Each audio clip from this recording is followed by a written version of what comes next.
Hi everyone, this is a video about grass dairying. Many people wonder if it can be done, how to do it. We've been doing it for several years.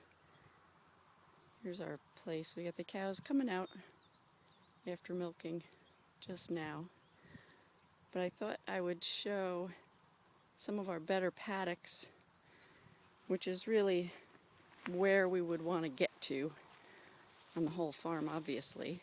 You know, we certainly don't have everything to this point, but these are the pastures, the paddocks I should say, where we feel we've really got things going, and it's more and more every year, and the potential for production both on the grass and the cows and milk is really huge when we think about having our entire acreage like these paddocks here. So I'll just give you sort of a view.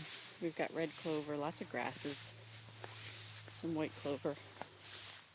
There's some chicory coming through over here, an excellent forage. There's some broadleaf plantain down here, several types of grasses. So let's see, here's some thistle.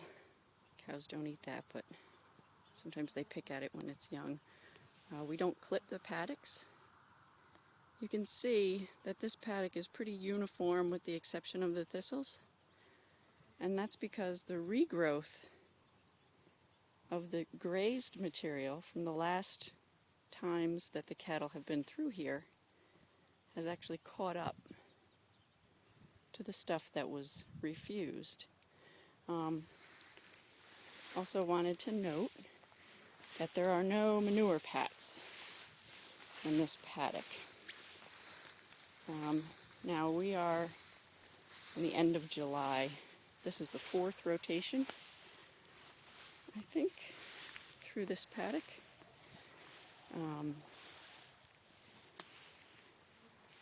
So the manure has already been absorbed into the soil. It's already broken down. And that's because the biological activity is really working in this paddock. I'm trying to give some sort of idea of scale here. I think we've probably got, I would say, 18 inches of growth, up to maybe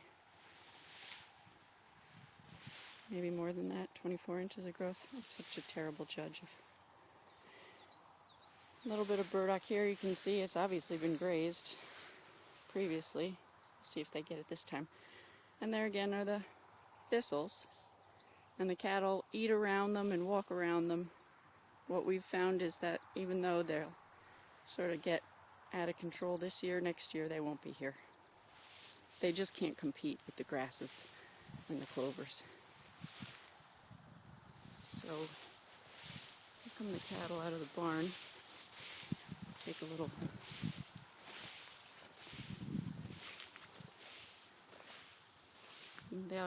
they'll walk down. In the meantime, let's take a look at what we use for water. The cattle are moved. They're never in a spot more than 12 hours. Sometimes I move them at their midday break around 12 o'clock. So here again, here's some more. Let's see. Can't tell if that's dandelion or chicory. I think that's chicory. Here's some more chicory, more mature. More plantain. Oh, there's some narrow leaf plantain. There's some dandelion here.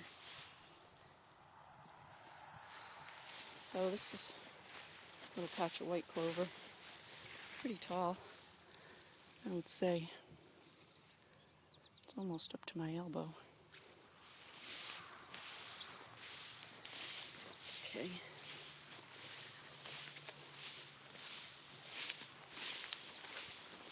Over here we've got the waterer. What we've done is taken some of the teat dip tubs, collected them from ourselves and other farmers. We cut them in half, and then we put a rapid flow filler, and this will service all 54 cows. And then it's very easily dumped and moved for the next paddock, which works really well. We have not gone to keeping the water from the dairy cows. There are a few people experimenting with that, giving them access to water a couple of times a day. In certain situations that works, definitely not in the heat we've found, or at least our cows aren't acclimated to that. So I'd like to give you a little indication of the body condition of our cattle. These are only pasture, hay, baleage, and minerals. No other supplements are given to these dairy cows. So some of them are traditional genetics. Got some heifers in here. Well, this part of the paddock is not quite as tall. There's a lot of foot traffic every time. But at any rate, I don't know if you can get the idea, but the cattle are not thin. I think dairying, grass-only dairying, has a reputation of thin cattle. Here's a Jersey cross. Oh, sorry, she's not. She's a Holstein Devon cross.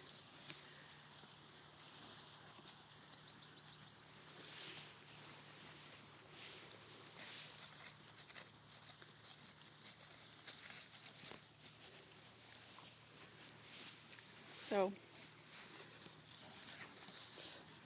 more dandelion, plantain, chicory. Now I'd like to just do an overview. We'll go to the paddock next to us that they grazed last night, so you can see what a nice aftermath might look like that we're very pleased with. So as you can see, much of the forage is laying down. They've taken the tops off of most of the plants. They've left little surviving sprigs on a lot of these. And all of these will stand up over the next few days. All this grass will stand up. Now the most detrimental thing I can think of would be to come through and clip this paddock. You'd pull all of this up. Any surviving leaves of the plants would be compromised. These are all going to provide energy for that plant to regrow. Now if we clip that, this whole plant's going to be compromised. As far as competition, as you can see, all of these things are helping each other out. We've got everything growing along with everything. The white clover, the red clover, the plantain. Here's some chicory they obviously really enjoyed. There's a burdock. More grasses. They've trampled most of it, well, a lot of it. And all of these that were not grazed will stand up, feed the mineral cycle, feed the water cycle, improve the energy flow. Now these burdocks and thistles that they've left, they won't bother anything. They'll protect the rest of the pasture from the wind. They'll keep their roots growing and feeding the microorganisms so that these paddocks, which you see do have the manure pats all around, when we come back through here in as little as 18 days in the early spring, and I think this was 26 days for this rotation, these will all be gone. This is a spot where they've laid down. So this is really pretty ideal. I can't imagine that you'd you'd want anything more palatable. So they've taken the tops of just about everything. And the milk production in this is just incredible. The biodiversity adds to the cow health, soil health. So I really am very pleased. You can see here remnants of the old patchy pasture that we used to have, where the white clover would grow 1/4 of an inch and just form a carpet. And then we'd get, this would be sort of a refused patch of grass, and we'd get overgrazing here and nothing over here. But we were on a 9-day rotation, which didn't really work so great. It was fine for milk production, but energy was a little low, and we ran out of pasture by mid-August. So this is, as I said, this is pretty ideal as far as I think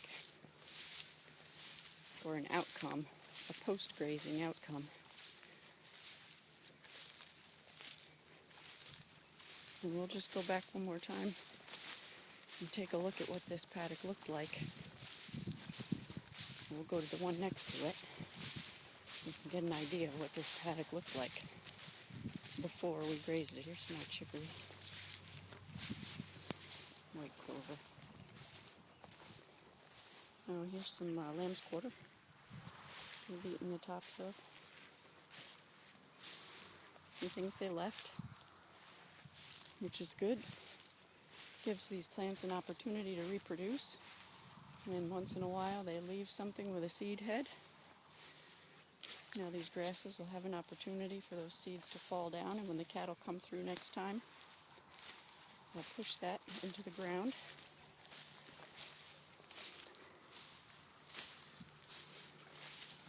So we'll go back over here to our happy cows. You can see the height of the forages. And now with the scale of the cows in here.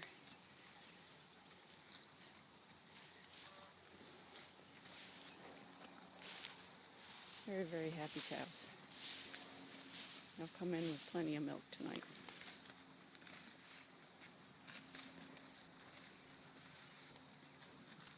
So this is all they'll need to make milk and to keep that nice body condition.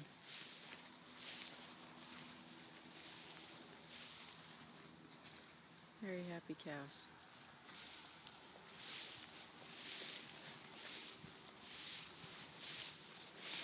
How you doing, Lisa?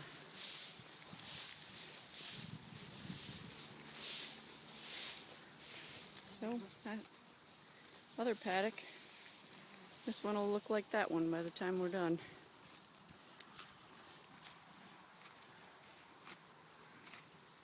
Well, I hope you've enjoyed it. I hope you've seen what can happen.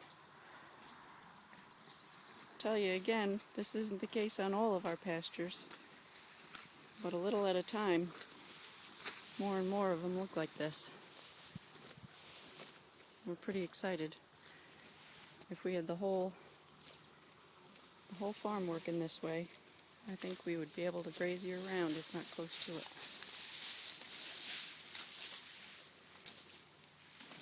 I guess I should tell you that we are in central New York,